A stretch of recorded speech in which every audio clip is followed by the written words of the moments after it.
আছো? তাই আজকে আমি একটা রেসিপি নিয়ে আসছি। এই যে তন্দুরিতে বলছি, এটা দিয়ে চিংড়ি মাছ দিয়ে আমি রেসিপিটা করব। তার জন্য চিংড়ি মাছ নিয়েছি আর এটাকে এইভাবে করে পিস পিস করে কেটে নিয়েছি লম্বা লম্বা করে। আর কি বলে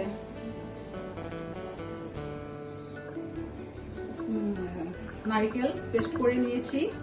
তো সবাই কেমন আছো? দা হাউস কিচেন কর্নারে আমি চলে আসছি, আজকে রেসিপিটা করছি। তো নারকেল পেস্ট করে নিয়েছি, আদা রসুন পেস্ট করে নিয়েছি, পেঁয়াজ কুচি কুচি করে নিয়েছি, আর টমেটো নিয়েছি, কাঁচা লঙ্কা নিয়েছি, ধনিয়া পাতা নিয়েছি, আর সম্বারে দেবো গোটা জিরা, কাশ্মীরি কালো মরিচ আর হলুদ নুন সব তো দিতেই হবে। তাই আমি রেসিপিটা শুরু করছি। সবাই কেমন আছো কেমন আছো সবাই? তাহলে এইভাবে আমি রেসিপিটা শুরু করছি। দেখো ফুল ভিডিওটা দেখলেই বুঝতে পারবে কোনটা কিভাবে দিচ্ছি না দিচ্ছি। আর রেসিপিগুলো পুরো দেখলে বোঝা যায়। আর আমার পাশে থাকলে আমি আরো খুব খুশি হই, তাহলে আমি নতুন নতুন রেসিপি নিয়ে আসতে পারি, ভালো লাগে আমারও। তাহলে এখানে অল্প সাদা তেল দিয়েছি, সাদা তেল দিয়ে মাছগুলোকে ফ্রাই করব। সাদা তেল দিয়ে মাছগুলোকে ফ্রাই করব।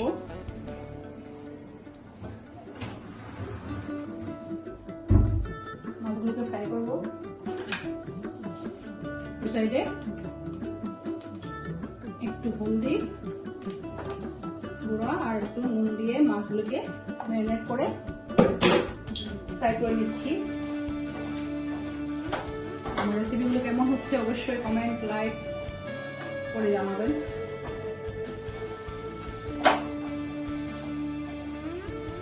এইভাবে আমি মাছগুলোকে ফ্রাই করে নিচ্ছি। দেখুন মাছগুলোকে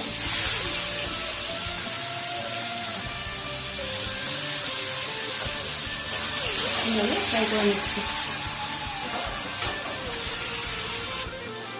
একদম ফ্রাই হয়ে যাচ্ছে। চিংড়ি মাছ হচ্ছে একটা গন্ধ আছে, খুব ভালো লাগে। সব কিছু দিয়েই এই চিংড়ি মাছটা করা যায়, যে কিছুটা করবেন ওটাই দিয়েই টেস্ট হয়। আমার খুব ফেভারিট মাছ চিংড়ি মাছ আর ইলিশ মাছ, ইলশা মাছ। তো রেসিপিগুলো দেখুন। আমি একটা মাছগুলো ফ্রাই হয়ে গেছে, আমি তুলে দিচ্ছি। এভাবে করে তুলে নিলাম, তুলে রেখে দিচ্ছি। এখন আমি আবার মিঠা তেল দিচ্ছি, সরষের তেল। মিঠা তেল দিয়ে রেসিপিটা ভাজবো। এখন আমি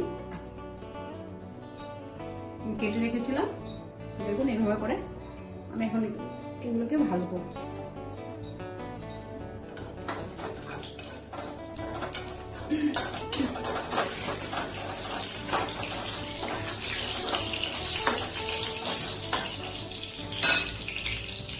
এভাবে ভেজে নিচ্ছি।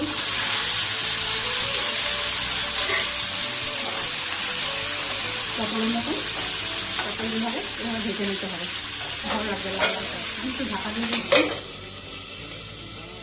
এভাবে লাল লাল হয়ে যাচ্ছে। পটল যেভাবে আমরা ফ্রাই করি এইভাবে করছি, খুব টেস্ট হয়। আর এটা খেতেও টেস্ট। আর চিংড়ি মাছ করবে তাহলে তো আরো টেস্টি। এভাবে আমি ভেজে নিচ্ছি। দেখুন এভাবে ফ্রাই হয়ে গেছে, সুন্দর। বুঝবেই না এটা ভাববে কোথায়। তার জন্য আমি তুলে ফেলছি, এভাবে করে নিয়ে নিচ্ছি। আমার সাউন্ডটা খুব খারাপ হয়ে গেছে, আরো ঠান্ডা, গরম ঠান্ডা, এখানে খুব গরম আসামে। তাহলে এভাবে নিয়ে নিলাম, নিয়ে আবার একটু সরষের তেল দিচ্ছি। এভাবে সরষের তেল দিচ্ছি, দিয়ে এটা ছিল, সাদা জিরা ফোড়ন দিচ্ছি। সাদা জিরা ফোড়ন দিয়েছি, দিয়ে দিলাম।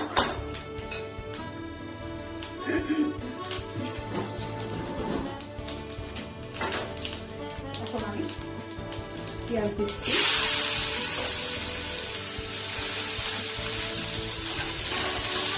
পেঁয়াজগুলোকে একটু ফ্রাই করা যাবে। ফ্রাই হয়ে গেছে, আমি একটু রসুন আদা পেস্ট দিলাম,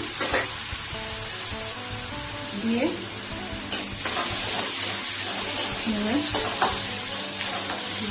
তেলটা ছাড়ছে, দিয়ে দিলাম, দিয়ে নারকেল পেস্টটা দিচ্ছি,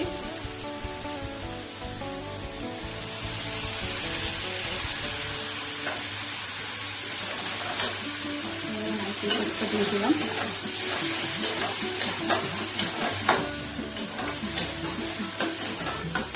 ভালো করে দিয়েছে,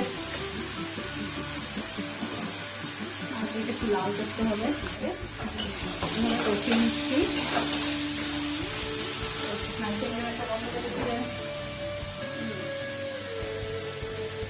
কাঁচামরিচ দিচ্ছি, একটু লাল লাল রেখে দিয়েছি আমি, ভালো লাগে একটু। চারটা দিয়ে দিলাম, আর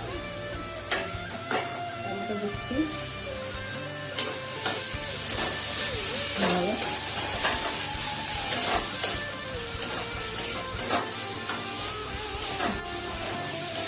মশলাগুলো দেবো এখন।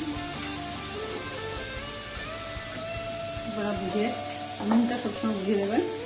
এভাবে দিলাম নুন, জিরার গুঁড়া দিচ্ছি, ধনিয়া গুঁড়া দিচ্ছি, হলুদের গুঁড়া দিচ্ছি,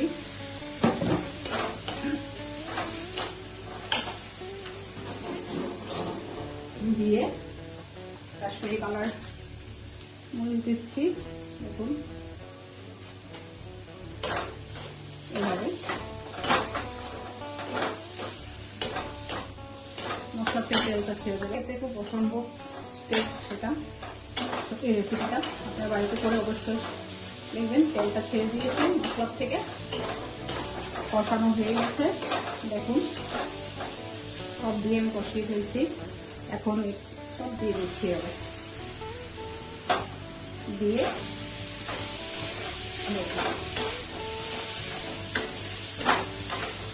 খুব সুন্দর রেসিপি করবেন। আমি নামানোর সময় একটু গরম মশলা দেবো আর ধনেপাতা দেবো, দিয়ে আমি আমার রেসিপিটা ফিনিশ হয়ে যাবে। 10 মিনিট আমি ঢেকে রাখবো।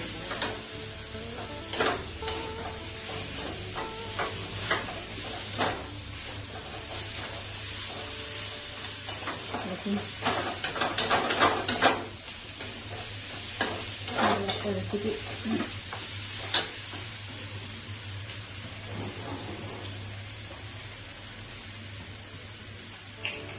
তাহলে আমি এখন জল দিয়ে দিচ্ছি, জল দিয়ে আমি ঢেকে রাখবো।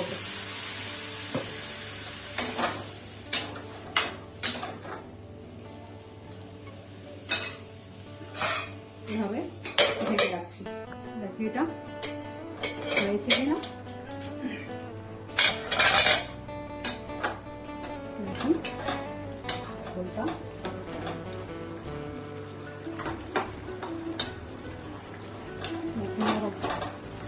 সিদ্ধ হয়ে গেছে। দেখুন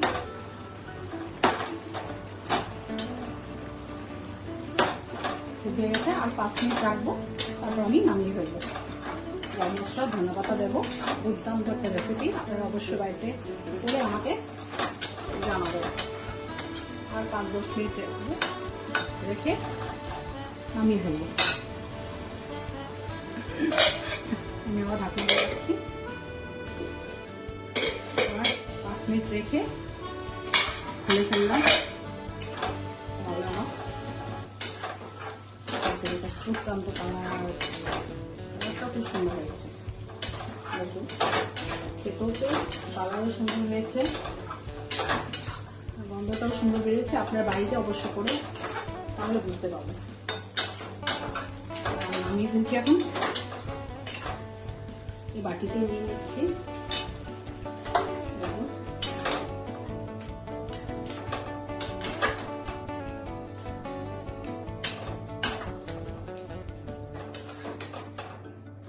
এই বাটিটাই